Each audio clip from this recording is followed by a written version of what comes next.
사랑하는 성도 여러분, 오늘 말씀은 우리에게도 두 종류의 아마 신앙 고백이 있을 수 있다라고 성경이 우리에게 오늘 본문을 통하여서 말해주고 있다는 것입니다. 우리 청년들과 함께 수련회를 이렇게 거쳐오면서 믿음에 대해서 이야기하다 보면 죄에 대해서, 의에 대해서, 심판에 대해서 우리가 생각하지 아니할 수 없었습니다. 그때 참고하였던 본문이 히브리서여서 우리가 히브리서에서 조금 더 문제가 될 수 있지만, 그러나 그 문제적인 사고를 우리가 잘 뚫어낼 수 있는 주님의 은혜 주심이 있으면 오늘의 본문도 다시 열려서 우리가 어떠한 모습으로 이 믿음의 길을, 생명의 길을 나아갈 수 있는지를 오늘 본문이 우리에게 도전하여 주고 있음을 우리가 깨달을 수 있기를 바랍니다. 오늘 본문을 우리가 이해하기 위해서는 믿는 자들과 믿지 않는 자들, 그렇게 이야기할 수 있겠죠. 세상과 우리의 교회, 성도들과 성도되지 못한 자들, 그런 자들 모두에게 우리 하나님께서는 친히 모두에게 일하고 계십니다. 우리가 복음서를 통하여서도 선인과 악인 모두에게 무엇을 주신다고 하십니까? 비를 주십니다. 그것도 때를 따라서 딱 맞게 주십니다. 지금 만약에 그러한 우리 교회에만 비가 내린다라고 한번 생각해 보십시오. 우리의 교회의 자리가 미어 터지지 않겠습니까? 왜 그럴까요? 지금 녹조류가 많이 생기니까 마실 물이 없습니다. 그런데 비는 우리 원주민들도 생각해 보면 다 빗물을 받아서 옛날에는 식수로도 활용하지 않았습니까? 그 마실 물이 없는 가운데 진짜 여기에 우리의 마르지 않는 샘과 같으신 주님이 아니라 정말 일반적으로 다 베풀어 주신 은혜가 이 교회 안에서만 이루어진다 생각하면 우리가 굳이 전도하지 않아도 되지 않겠습니까? 다른 말로 하면 하나님께서 골고루 지금 나눠주시는 은혜가 있기 때문에 그들이 우리 이 교회 가운데 와서 우리가 혼란스럽게 섞이고 어떤 의미에서는 우리의 마실 물까지 빼앗아가지 않는 그런 아주 평화로운 질서를 하나님께서 골고루 베풀어 주시는 은혜 가운데 있다. 혹시 이렇게 한번 생각해 보신 적 있으십니까? 지금 제가 무슨 말 하는지 잘 모르시는 분들이 있으시죠? 세상에 이렇게 정상적으로 돌아가는 것은 하나님이 살아계시다라는 말입니다. 아멘이십니까? 설마 내가 내 힘으로 잘 살았다라고 혹시 생각하는 사람도 있습니까? 곧 아마 헨리의 선과 같은 70년에 한 번씩 나타나거나 아니면 또 다른 별똥별 같은 것이 운석처럼 떨어져 가지고 그래서 여러분들이 어디에서 어떻게 죽을지 알 수 없다 이렇게 생각하시고 있는 사람들 있지 않습니까? 그런 것을 뭐라고 하죠? 우리가 조금 어려운 말로 기우, 어리석은 걱정을 하는 사람, 그런 생각들, 이런 말이잖아요. 그러니까 그런 것에 사로잡혀 있는 인생도 우리 가운데 많이 있습니다. 우리에게 만약 하나님이 안 계신다면 말입니다. 마치 그와 같은 것처럼 성령 하나님께서도 하나님이시잖아요. 성령님도. 성령 하나님께서 어떻게 하십니까? 그렇게 우리 가운데 지금 일하고 있습니다. 우리에게도 그렇지 않은 세상을 향하여서도 일하고 계신다라는 뜻입니다. 제가 이 말씀 드리는 것을 오늘 말씀을 풀어나갈 때 좀 잘 기억하셨다가 그렇게 좀 적용해 볼 수 있기를 바랍니다. 만약에 그렇다면 여전히 어떻습니까? 우리가 본문의 1절에서 6절까지의 말씀이 그와 같은 지금 두 종류의 신앙 고백자들의 모습들을 지금 정확하게 날카롭게 대비해서 보여주고 있다라는 것입니다. 첫 번째 부류인 거듭난 사람, 우리가 성도라고 이야기하는 사람은 하나님의 은혜의 역사로 말미암아서 하나님의 큰 구원의 역사를 그 스스로 효과적으로 자기에게 적용시킨 사람들이고요. 그렇지 못한 사람들은 하나님의 은혜가 분명히 여전히 이 세상 가운데도 있습니다. 그런데 상당한 정도까지는 자신을 변화시켰지만 결국에는 거듭나지 못한 사람들도 있다라는 것입니다. 제가 이렇게 이제 말씀드리면 여러분들은 고민하시기 시작하죠. 나는 진짜 이제 거듭났나 거듭나지 못했나부터 시작해서 회개했나 회개가 잘 안 되었나까지 우리는 지금 복잡한 우리가 갖고 있는 그 기독교의 진리적인 어떤 부분들을 어떻게든 이해해 보려고 자기 자신에게 날카롭게 적용하기도 합니다. 그러나 우리가 이런 본문의 한 부분들을 놓고 내가 정말 이게 맞느냐 안 맞느냐라고 여러분들이 생각하기보다는 그래서 말씀을 전체적으로 볼 수 있는 여러분들의 통시적인 관점, 좀 이렇게 눈이 확 열린다고 하죠. 눈이 확 열리는 것처럼 여러분들에게 빛비침들이 좀 많이 있어서 한 번만 비치는 게 아니라 좀 여러 번 비춰져서 성경이 진짜 무엇을 말하고 있는지를 여러분들이 전체적인 어떠한 배경 가운데서 좀 잘 이해할 수 있는 은혜가 있기를 바랍니다. 그러기 위해서 말씀이 진짜 그러한가를 날마다 여러분들이 스스로 오늘도 말씀 듣고 잘 들었어 이렇게 성경책 딱 접으시죠. 그리고 이제 집에 가셔서 한 번도 안 펴보시는 분도 있고 가끔씩 펴보시는 분도 있고 그래서 먼지 털고 다시 나오시는 분들도 많으시잖아요. 그렇게 하시면 말씀이 여러분들을 다스리시지 못합니다. 그럼 그 은혜가 한 번은 받는데 여러분들이 그 은혜가 지속되기가 힘들다라는 뜻 아니겠습니까? 만약에 그렇게 생각한다면 어떻게 우리는 이 말씀들을 이해하는 것이 참으로 어려워질 수 있다라는 뜻입니다. 그런데 오늘의 말씀의 전체적인 부분들을 앞뒤로 조금만 말씀을 넓혀보시면 결코 그것이 단순히 내가 정말 회개했나 회개하지 않았나 아니면 나는 거듭났나 거듭나지 못했나의 단순한 문제들을 지금 이야기하는 것이 아니다라는 것을 우리가 뛰어넘을 수 있는 은혜가 있을 것입니다. 사랑하는 성도 여러분, 우리는 에베소서 2장 4절 말씀에 이렇게 되어 있습니다. 긍휼이 풍성하신 하나님이 우리를 사랑하신 그 큰 사랑을 인하여 허물로 죽은 우리를 그리스도와 함께 살리셨다라고 하십니다. 여러분들은 하나님의 긍휼의 풍성함이 어느 정도 되는지 아십니까? 제가 앞에서 말씀드린 것처럼 회개했나 회개하지 않았나 거듭났나 거듭나지 않았나에 대한 끊임없는 우리의 상태에 대한 의구심들이 우리가 생길 때마다 우리는 우리 자신이 어떠함에 있는지를 먼저 생각하기 전에 나에게 베풀어 주신 그 구원이 누구로부터 주어져 있는지를 우리는 잊지 않아야 한다는 것입니다. 마치 선인에게도 악인에게도 모두 비를 주심으로 이 땅을 평화롭게 지금까지 재해가 있지만 죽음이 있지만 온갖 것들이 우리를 힘들게 하는 세상 가운데서도 우리를 여전히 지켜내시고 우리를 여기까지 인도하신 그 하나님의 성실하심과 인자하심들을 우리 스스로가 그 긍휼의 풍성한 가운데 깨달아 알아갈 수 있을 때만이 여러분들이 오늘의 이 본문이 진짜 이야기하는 의미들을 여러분들이 참으로 이해할 수 있게 된다라는 것입니다. 그러한 우리의 모습들을 봤을 때 우리는 어떻게 할 수 있습니까? 이 자연세계 가운데 하나님의 능력이 동일하게 우리에 베푸신 구원의 큰 능력만큼이나 여전히 행해지고 있다라는 것입니다. 로마서 1장에 계속해서 이야기하고 있는 부분들입니다. 멸망받기로 예비된 진노의 그릇들을 향하여서 지옥에서 하나님이 그 하나님의 능력도 나타낼 것도 또한 이야기하고 있습니다. 하나님은 죄에 대해서도 의에 대해서도 심판에 대해서도 모두 하나님의 뜻하신 대로 자신의 능력들을 나타내셔서 죄인은 그 죄를 통하여서 분명히 그 죄의 처벌을 받을 것이다, 벌이 있을 것이다 라고 이야기하시고, 의롭게 된 자들은 그 의롭게 된 것을 통하여서 하나님의 상을 받을 것이다 라고 이야기하고, 그래서 결국에는 그렇지 못한 사람들, 죄인과 의인 모두를 하나님께서는 반드시 심판하신다라는 이야기는 하나님의 나라의 중요한 질서입니다. 앞에 말씀드렸죠. 질서 없으면 우리 교회도 결국에는 혼란스러워지고요, 세상도 혼란스러워지고, 우리에게 진짜 구원을 통하여 주신 참된 기쁨과 평안은 우리가 전혀 누릴 수 없는 상태 가운데 우리는 빠질 수 있기 때문에 그렇습니다. 영적으로 이렇게 어떤 의미에서는 버림받은 자들이라 이야기하는 세상의 사람들이죠. 그런 사람들은 어떻습니까? 이 세상을 살 때에도 그들의 그 부패함과 타락이 더 이상 많이 심하게 진행되지 않도록 만들어 주시는 것이 하나님의 주권적인 은혜이다라고 여러분들은 생각할 수 있어야 합니다. 우리 청년들도 저 사람은 믿는 나보다 훨씬 더 하나님의 은혜가 있는 것 같아. 맞습니다. 그런 사람들은 내가 믿고 있지만 그 사람보다 도덕적이거나 윤리적인 차원에서 우리가 더 앞설 수 없을 때도 있습니다. 하나님의 은혜는 그만큼 평균케 하시는 은혜가 있기 때문에 그렇습니다. 여러분들 세상에 나가서 마치 묻지마 범죄자들을 만나는 것처럼 여러분들이 직장에서 그런 사람들을 만난다고 생각해 보십시오.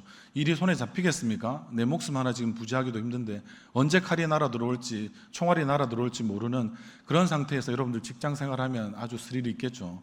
게임하는 것처럼 좋겠죠. 이렇게 생각할 수 있습니까? 하나님이 그렇지 않은 사람들을 그 가운데 우리 가운데 어떻게 합니까? 우리를 또 지켜주시고 보호하시는 또 도움의 손길들을 우리의 옆에 있는 사람들을 통하여서 하나님은 끊임없이 베풀어 주신다는 겁니다. 그 사람에게도 은혜이고 우리에게도 그와 같이 아무 일 없이 지금까지 여기까지 이 자리까지 오게 하신 것도 은혜다라는 말씀입니다. 아멘이십니까? 우리가 그것을 알 수 있을 때 진짜 하나님을 보는 우리의 시각들이 넓혀질 수 있습니다. 우리는 하나님을 교회의 하나님, 하나님 나라라고 이야기하니까 여러분들은 하나님 나라는 그냥 교회를 통하여서 이루어질 나라 이렇게만 생각하시잖아요. 아닙니까? 제가 여러분들 너무 낮게 봤습니까? 근데 저는 항상 그런 이야기를 들을 때 그렇게만 생각했던 것이 저의 신앙의 좁은 소견들이었던 것이 있었기 때문에 그렇습니다.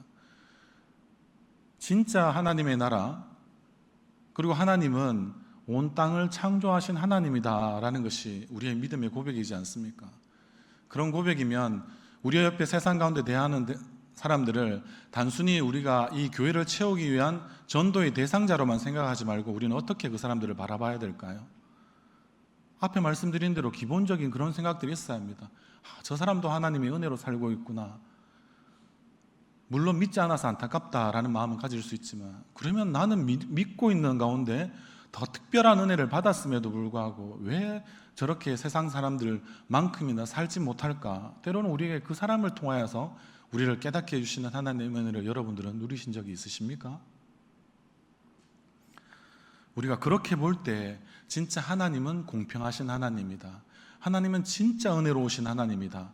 그냥 긍휼하셔서 나만 불쌍히 여기시는 하나님이 아니라 긍휼이 너무나 풍성하셔서 나뿐만 아니라 나와 관계되어 있는 주변의 사람들을, 그들의 마음들을 때로는 너무 이렇게 복수심이나 분노에 차올라서 우리를 위협하도록 하지 않으시고 오히려 그 가운데 자신의 삶들을, 자신의 가족들을 사랑할 수 있는 마음들도 그들에게 동일하게 허락하셔서 이 모든 나라가 그럼에도 불구하고 하나님의 은혜 가운데 잘 유지되고 있구나라는 생각들을 여러분들이 반복해서 지금 거듭 말씀드리지만 하실 수 있어야 한다라는 것입니다.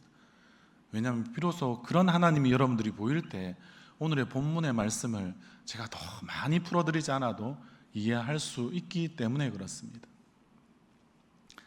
우리가 그런 것을 분명히 생각할 때 우리는 어떤 마음들을 생각할 수 있어야 하냐면, 성령의 앞에서 말씀드린 대로 이러한 거듭난 자들과 거듭나지 않은 두 사람들의 심령 가운데 성령께서 여전히 일하고 계신다라는 것을 우리는 인정할 수 있게 되기 때문에 그렇습니다. 굳이 신학적으로 풀자면 조금 더 이렇게 일반적인 은혜를 누리는 경우가 있고요, 우리처럼 이 구원에 이를 때까지 주어지는 은혜는 더 특별한, 마치 계시 가운데 특별한 하나님의 말씀이 있고, 그리고 그 특별한 은혜가 우리 가운데 주어졌다라고까지 우리는 생각할 수 있기 때문에 그렇습니다. 그러나 여러분들, 우리 4절에서 6절까지의 말씀 또 한번 같이 읽어보도록 하겠습니다. 시작. 한번 빛을 받고 하늘의 은사를 맛보고 성령에 참여한 바 되고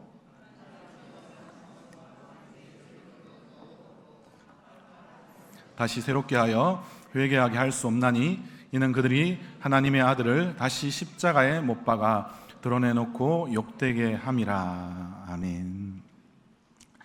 왜냐하면 이 구절이 좀 난해의 구절 중에 하나이거든요. 이 구절과 동일하게 지금 히브리서 말씀에서 이것과 맥을 같이 하는 구절이 히브리서 10장 26절의 말씀인데 제가 한번 읽어드리겠습니다. 우리가 진리를 아는 지식을 받은 후 짐짓 죄를 범한 즉 다시 속죄하는 제사가 없고. 아멘. 어떻습니까? 여기에는 분명히 4절부터 5절까지 나오는 모습들을 보면 우리와 같이 마치 신앙생활을 하고 있는 사람들, 하나님의 능력을 맛보고 하나님의 은사를 맛본 사람들, 한 번의 빛비침이라도 빛비침이 있었던 사람들, 그런 하나님 말씀을 깨닫고 구원이 무엇인지를 알고 선한 말씀도, 그리고 또 내세에 해당하는 그 놀라운 구원의 능력들도 날마다 맛본 사람들입니다. 그런데 왜 이들은 다시 마치 6절 말씀에 나오는 것처럼 타락하게 되어서 다시 새롭게 하여 회개할 수 없게 되었을까? 그리고 마치 예수님을 2번 죽이는 것과 같은, 제가 설교 때도 많은 그런 표현을 썼지만 마치 그래서 십자가에 하나님의 아들 되신 예수를 십자가에 못 박는 그런 일들을 우리도 지금 서슴없이 하고 있는 경우도 우리의 죄 가운데 있기 때문에 우리는 계속 거듭해서 반복해서 죄 짓고 있으니까 우리도 또한 거듭나지 못한 것 아닌가. 우리는 이런 복잡다단한 생각들을, 여러분들 제가 지금 던져주지 않아도 지금 우리 청년들 가운데는 이제 그런 생각들을 무지막지하게 많이 하고 있습니다. 그럼 이제 믿음의 확신은 저편으로 이렇게 강물에 떠나 보내게 되는 것이죠. 그런데 여러분들, 죄를 반복해서 짓는다라는 것이 어떤 것인지 여러분들 스스로 잘 알고 있을 것입니다. 그러나 그런 나눔 가운데 제가 말씀을 드렸던 것은 우리의 죄가 반복해서 지을 수 있는 분명한 죄들이 있습니다. 우리의 마치 쓴뿌리나 가장 연약한 부분들이라서 우리의 청년들도 마치 하다 못해서 뭘 하다 보면 자신이 가장 안 되는 그런 부분들, 마치 분노 조절 장애를 앓고 있는 사람처럼 계속해서 나는 특정한 것에 있으면 마치 그것에 방아쇠가 당겨진 것처럼 계속해서 화가 나라고 해서 자신의 이 화냄을 조절할 수 없는 그런 상황 때문에 깊은 좌절에 빠져 있는 사람들도 있을 것이고요. 그렇지 못하고 무언가를 이렇게 중독 증세와 같이 우리는 중독할 것이 많지 않습니까?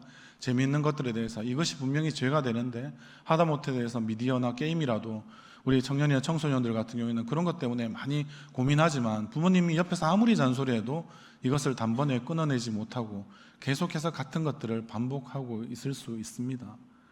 그럼 그 죄를 계속해서 반복하고 있으니까 정말 이 말씀처럼 나는 타락한 자라서 예수님을 2번 십자가에 못 박은 자로서 나는 다시 죄를 지었기 때문에 나에게는 더 이상 속죄함의 은혜 같은 것은 무용지물인가, 아무짝에도 쓸모없는 것인가 라고 여러분들 스스로 생각할 때가 있지 않습니까?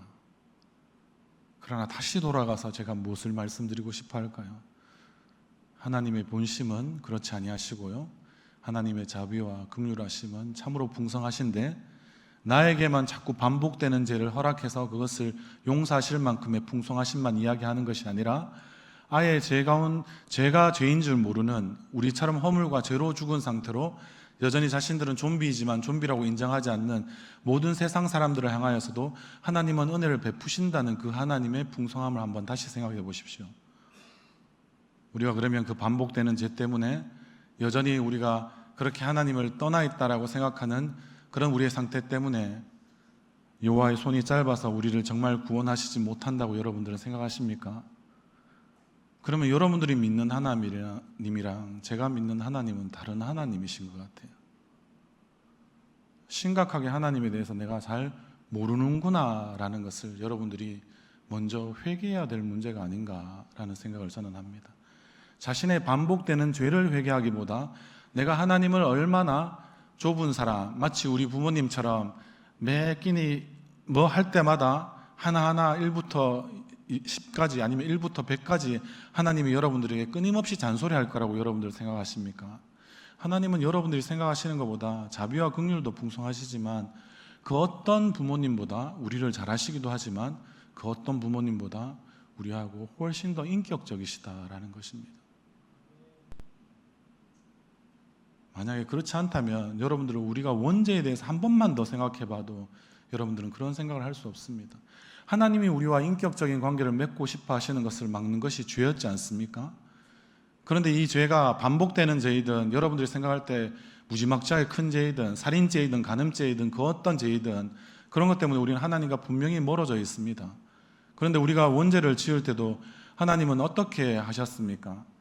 어떤 의미에서는 죄 지을 수 있는 자유까지 주시는 놀라우신 그 선악과를 우리에게 보여주시고 그것을 만질 수 있도록 하시고 따서 먹는 것까지 허락하시는 그 자유를 우리에게 허락하신 그 놀라우신 자비와 긍휼이 풍성하시고 인격적이신 하나님이라고 여러분들 한 번이라도 생각해 보신 적이 있으십니까?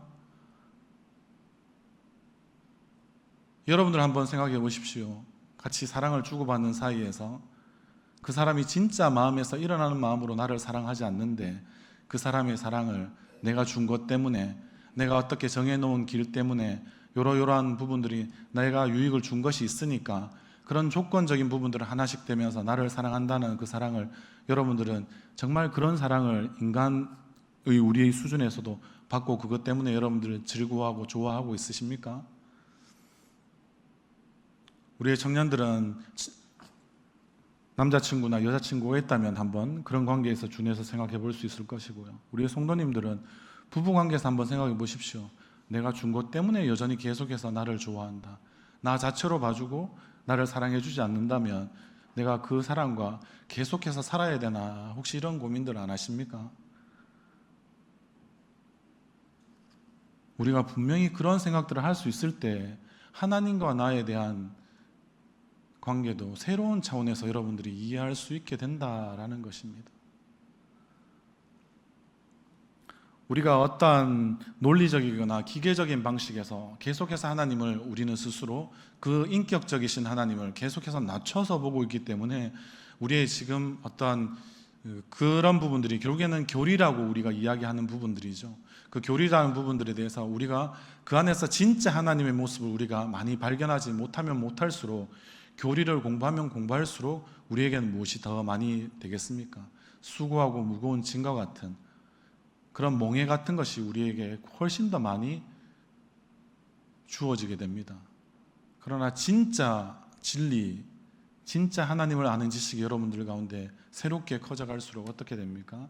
모든 것에 있어서 참된 자유함을 여러분들이 누릴 수 있습니다. 그러한 것들을 분명히 누려갈 때 여러분들이 하나님에 대한 지식이 새로워질 것이고, 그 지식을 아는 만큼 오늘 제가 앞에서 계속 누차 강조했던 하나님을 아는 지식 때문에 여러분들이 진짜 어떠한 말씀에 대한 이해함도 훨씬 더 넓어지고, 그것 때문에 좀 더 넉넉하게 내가 말씀대로 살아가려고 하는 그러한 말씀에 대한 적용도 여러분들 가운데 더 커져만 가리라 생각합니다. 우리가 그것을 분명히 붙들어낼 수 있기를 주님의 이름으로 소원합니다. 사랑하는 성도 여러분, 그래서 오늘 4절에서 6절의 말씀을 조금만 더 말씀드리면, 한 번 빛을 본 것이고요, 맛본 것이라고 되어 있습니다. 맛본 것과 여러분들 먹는 것은 차원이 다르잖아요. 우리 마트에 가면 여러분들 시식 좋아하시잖아요, 맞죠? 나 시식 이렇게 쭉 다니면서 한 바퀴 쭉 돌면서 쇼핑하는 동안 다 먹었다고 배부르다고 하시는 분들이 있죠. 그런 분들은 양심 없는 사람들입니다. 회개하세요 라고 그 말씀드리고 싶고요. 그러나 시식해서 배부르다고 생각할 수 있는 것이 얼마나 오래 가겠습니까? 제대로 된 한 끼를 먹는 것이 중요한 것이죠. 마치 우리가 스스로 성령께서 베풀어 주신 은혜는 아까 말씀드린 대로 우리 교회 안에서도 우리가 어떤 사람들은 좀 이렇게 일반적으로 받고요, 어떤 사람들은 좀 더 특별하게 받기도 합니다. 그리고 그 특별한 은혜를 분명히 받았음에도 불구하고 그것을 마치 나는 시식했다라고 생각하고, 말씀드렸잖아요. 시식하신 분들은 성경책 접는다고 했죠. 접고 집에 가셔서 고이 모셨다가 다시 툭툭 털고 나와서 그렇게 보시면 뭐 이거는 성경이 시식이지, 성경이 뭐 이렇게 만찬이 되지 않지 않습니까? 그럼 그분들이 정말 은혜를 한 번 맛본 것일 거고, 그냥 맛만 보다가 그냥 끝나지 않겠습니까? 그런 분들이 정말 어떤 이 히브리서의 배경에 보면 네로의 박해 시점의 직전에 쯤에 아마 이 히브리서가 말씀이 설교 형식의 어떤 편지의 역할로 그들에게 로마에 있는 특별히 디아스포라 유대인들에게 전해졌다라고 이야기하는데요. 그들이 곧 있을 박해가 있을 것을 지금 히브리서 기자는 알고 있는 상태에서 이 말씀을 지금 적고 있는 것입니다. 곧 위험이, 시련이, 실패가, 박해가, 고통이 다가올 텐데 거기에 하지 않으려면 어떻게 해야 되는가? 곧 배교나 배신의 시기가 올 텐데 그때 주님을 끝까지 붙들어내려면 어떻게 해야 되는가? 한 번 맛봐서 되겠는가? 맛만 보아서 되겠는가?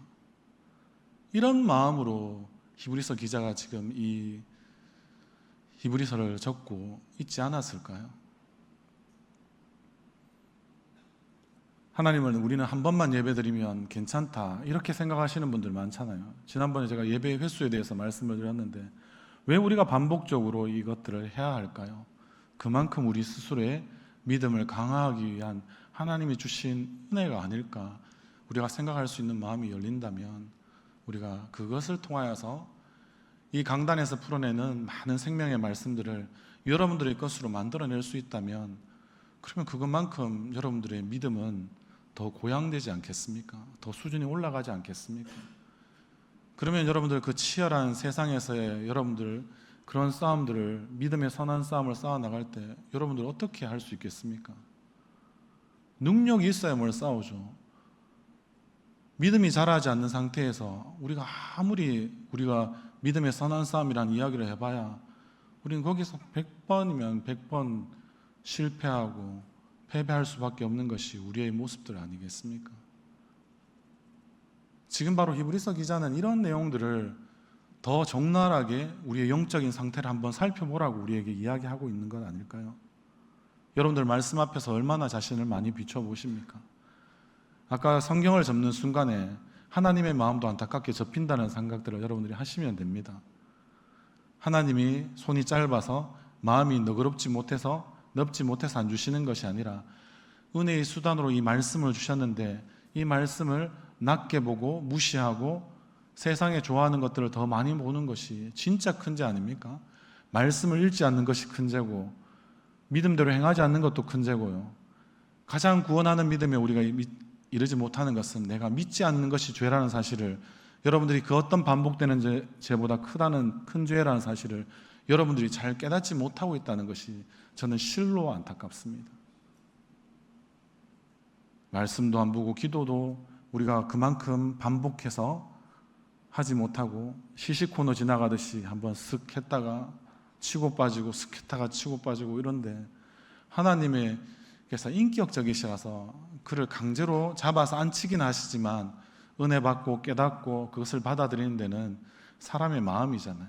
사람의 마음 감동시키기 쉬울 때도 있지만 사람의 마음 감동시키는 거 어렵습니다. 그 마음이 원하지 않는데 강제로 할 수 없다는 거 자식 키운 부모님들은 다 아실 거고요. 남여자친구든 우리 청년들도 잘 알지 않습니까? 까탈스럽다, 까다롭다. 근데 하나님은 그렇게 기다리시거든요. 계속해서 우리의 마음이 바뀌어지도록. 무엇을 통하여서요? 앞에 있는 이 설교자를 통하여서 하나님의 말씀을 많이 받고 담아있는 그런 하나님의 사람들을 통해서 계속해서 그들과 성도의 아름다운 교제를 나누는 가운데 그런 부분들을 깨달아 알기를 원하시거든요. 우리 하나님이 굉장히 인격적이시지 않습니까? 저는 때려도 우리 애들을 수천 번 때렸을 거고요. 아니면 말 안 듣는 사람들을 보면 뭐 어떻게든 이것이 내가 진리다라고 생각하면 내 방식이 진리적이지 못할지라도 나는 진리를 담고 있으니까 내 방식대로 할 거야 라고 생각하면 막 그렇게 무지막지하게 할 수도 있을 것 같습니다.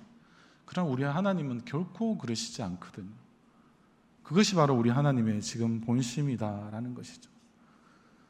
여러분들 우리 7절과 8절의 말씀도 같이 한번 읽어보겠습니다. 시작.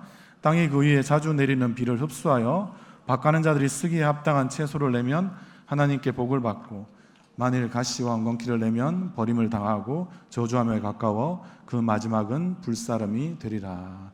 아멘.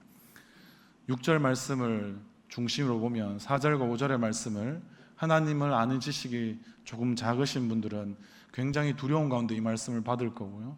그런 가운데 이제 6절을 넘어서서 이제는 타락했고 결국에는 다시 이제 예수님을 십자가에 못 박았는데 이제 7절과 8절의 말씀을 읽어보면, 아, 나는 여전히 이제 7절의 사람은 될 수 없어. 나는 채소를 내거나 열매를 내는 좋은 마음밭을 가진 사람은 나는 결코 아니야. 그래서 스스로 우리는 정죄 잘하잖아요. 8절 말씀에 딱 보면 어떻습니까? 이제 내 열매는 봐봐야 뭐 별로 보잘것도 없고 열매라고 할 것도 없고, 그러니까 가시와 나는 엉겅퀴를 내어버려서 저주받았고 나는 이제 지옥불에 떨어지는 것이 마땅하다. 자기 스스로 하나님 대신해서 자신을 잘 심판하잖아요, 우리는. 그런데 여러분들은 하나님의 자리에 여러분들이 대신할 수 없습니다. 하나님의 심판은 하나님의 끊임없는 그 사랑의 교훈 심판이고요, 끊임없는 기다림 가운데 주어지는 심판이고요, 그 심판을 어떤 의미에서는 하지 않으시려고 하는 그 하나님의 몸부림 가운데 있는 심판이고요, 그것을 통하여서 하나님께서는 마침내 그래도 하나님의 살아계심을 알려주기 위해서 심판하시는 것이 하나님의 심판입니다. 그런데 여러분들이 하나님의 자리를 대신해서 누구를 판단하고, 특별히 자신을 판단하고, 자신은 구원에 멀어져 있다 생각하고, 그렇게 나는 저주받았고 결국에는 불사람이 될 거야, 이렇게 여러분들이 함부로 생각하지 않으시기를 주님의 이름으로 소원합니다. 우리는 누구도 하나님의 자리를 대신할 수 없습니다. 우리는 누구도 하나님의 자리를 대신할 수 없습니다. 그것이 우리가 분명히 깨달아 알아지는 사람들은 이제는 우리의 마음에 겸손한 마음과 그리고 경건한 능력들을 회복할 수 있게 되는 것이죠. 여러분들이 이 씨 뿌리는 밭의 비유와 같은 말씀이 결국에는 이 7절과 8절의 말씀인데요, 여러분들이 너무나 잘 아는 말씀 아닙니까? 이 가운데 여전히 그렇지 못한 사람, 가시와 엉겅퀴를 내는 사람은 씨 뿌리는 밭의 비유를 통하여서 봤을 때 어디에 해당하겠습니까? 주로 돌짝밭이겠죠. 가시밭이겠죠. 그런 상태에 있는 사람들은 결국에는 뿌리 내리지 못하는 믿음, 결국에는 자라지 못하는 믿음을 가지고 있는 사람이 되는 것입니다.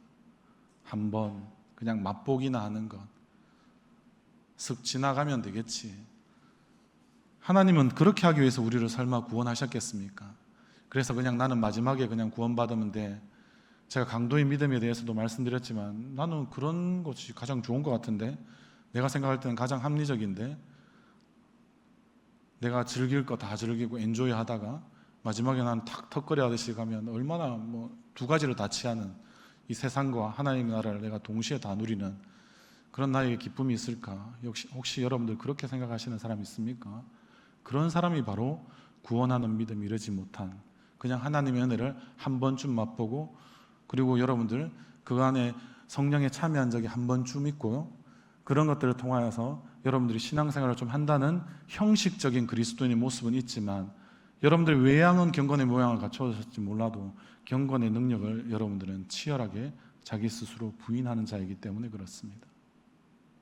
우리 안에 그것이 없다면 여러분들, 우리는 경계할 수 있는 마음이 있어야 합니다.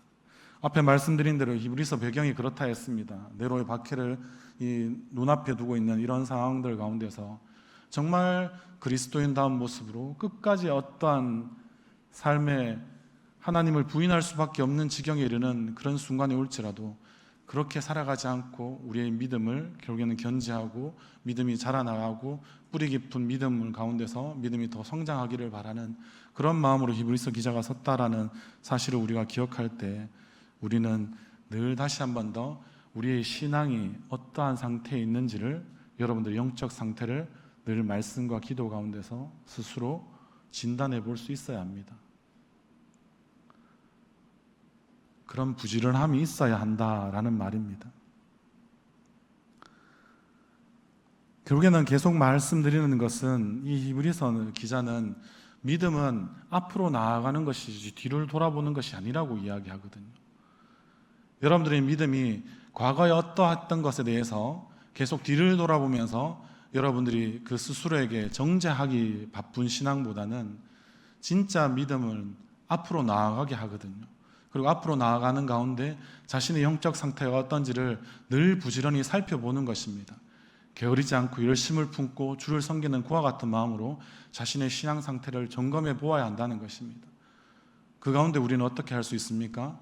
우리의 믿음이 자랄 수 있는 그 발판을 그 가운데 만들 수 있다는 겁니다. 그래서 끊임없이 믿음을 가진 사람들은 앞으로 걸어 나가는 자들이고, 또 저 열심히 하는 분들은 히브리서에 유명한 우리가 알고 있는 구절이 있지 않습니까? 믿음의 경주를 경주하는 것입니다. 그것은 계속해서 인내함으로 하는 것입니다. 나의 상태가 아까 이야기했던 대로 나는 요만큼 자랐는 것 같은데, 근데 내일 다시 또 내 상태를 돌아보면 어떨까요? 내가 생각하는 것만큼은 못 자랐는 거예요. 그럼에도 불구하고 스스로 하나님이 나를 봐주시는 눈으로 나 자신을 바라보고 불쌍히 여기고 긍휼히 여기는 그 마음으로 내가 다시 주를 위해서 인내함으로 이 믿음의 경주를 끝까지 달려가 보자 라고 스스로 책짓질을 할 수 있는 것은 어디에서 기반하는 것입니까? 자신의 영적 상태를 날마다 진단하는 것이죠.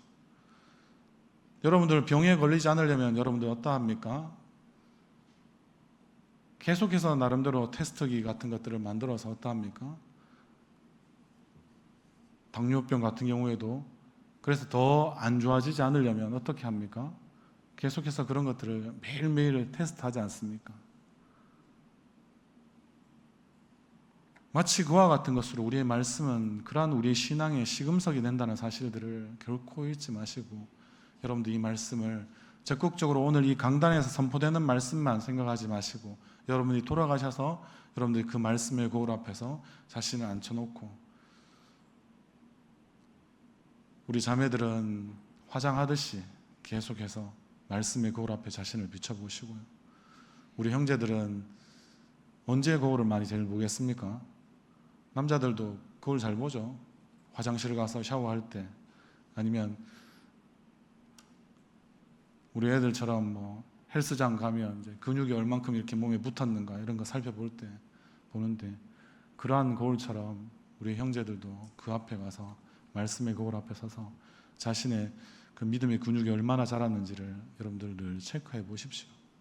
그럴 때만 여러분들의 믿음이 주님께서 원하시는 만큼 자라있음을 알 수 있을 것입니다. 그럴 때 우리의 마음밭이 결국에는 제대로 관리가 되고 기경이 되고 다시 새롭게 하시는 주님의 은혜 가운데 우리가 많은 열매를 맺어갈 줄 믿습니다. 사랑하는 성도 여러분, 우리 스스로 날마다 다시 한 번 더 중요하게 생각해 봐야 되는 것은 우리가 어떻게 부르심을 받았고 택하심을 받았는지에 대한 그런 모습들을 우리 스스로 날마다 점검하는 가운데 그때서야 우리의 믿음의 진보가 얼만큼 우리 가운데 일어나는지를 우리는 알 수 있을 것입니다. 오늘 마지막으로 우리가 읽지 않았지만 같이 함께 한 목소리로 9절과 12절의 말씀을 읽고 오늘 말씀을 마무리하고 싶습니다. 같이 읽겠습니다. 사랑하는 자들아, 우리가 이같이 말하나 너희에게는 이보다 더 좋은 것 곧 구원에 속한 것이 있음을 확신하노라. 하나님은 불의하지 아니하사 너희 행위와 그의 이름을 위하여 나타내신 사랑으로 이미 성도를 섬긴 것과 이제도 섬기고 있는 것을 잊어버리지 아니하시느니라. 우리가 간절히 원하는 것은 너희 각 사람이 동일한 부지런함을 나타내어 끝까지 소망의 풍성함에 이르러 게으르지 아니하고 믿음과 오래 참음으로 말미암아 약속들을 기업으로 받는 자들을 본받는 자 되게 하려는 것이니라. 아멘. 히브리서 11장에 나오는 믿음의 영웅들은 오늘 읽었던 12장에 게으르지 않고 끝까지 오래 참음으로 약속들을 기업으로 이어받았던 사람들입니다. 단순히 영웅이니까 우리가 다른 데서 나오는 세상의 영웅들로 생각하지 마십시오. 그들은 그만큼 오래 참고 그렇게 그들은 하나님 주신 약속의 기업들을 받은 자들입니다. 그러하기 위해서 어떻습니까? 늘 게으르지 않고 부지런함을 내어서 끝까지 소망의 풍성함에 이르렀던 자들이고요. 그리고 그들은 늘 하나님의 선하심과 하나님의 의로우심과 하나님의 모든 것 자비하심과 긍휼하심을 나타내기 위해서 자신이 결국에는 어떻게 합니까? 사랑으로 성도들을 섬긴 것, 그런 것들을 하나님께서는 결국에는 알아주실 것이다 라는 것을 알고 믿음으로 달려갔던 사람들이라는 것입니다.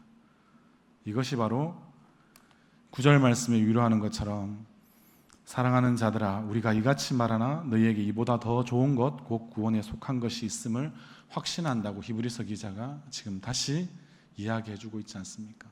경계하는 말씀에 초점을 맞추기보다는 이 경계하는 말씀이 우리를 죽게 이르게 하는 것이 아니라 우리를 다시 한 번 더 새롭게 하고 살리는 말씀으로 구원에 속한 것이 우리에게 그 더 좋은 것이 더 온전한 것이 우리에게 있다라는 사실을 여러분들 스스로 다시 한 번 더 잘 헤아려 보시고 내가 하지 말아야 될 것과 더 행해야 할 것들을 구분하는 그런 영적인 분별력을 가지고 우리에게 주신 이 믿음의 경주를 끝까지 달려나가시는 우리 복된 우리 청년들, 우리 성도님들 다 되시기를 주님의 이름으로 소원합니다.